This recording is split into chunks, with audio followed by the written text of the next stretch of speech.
হৰণ কৰিব সকলোৱে জানে, ভাগশেষ উলিয়াবও সকলোৱে জানে, কিন্তু এক্সামত যেতিয়া ভাগশেষ উলিয়াব দিয়ে মই নোৱাৰো।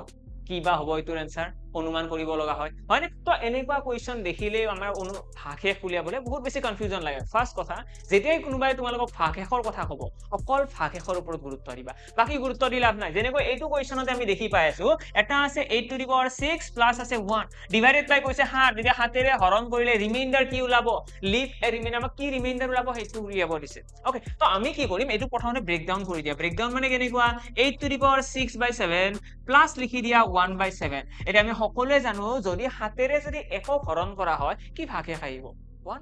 ঠিক তেনেদৰে যদি 7ৰে 8ক হৰণ কৰো, এটা পাৱাৰত যদি 6 আছে এইটো ইগনোৰ কৰি দিয়া, 8ক হৰণ কৰিলে কি হ'ব, তো 7ৰে যদি 8ক হৰণ কৰো ভাগশেষ আহিব 1।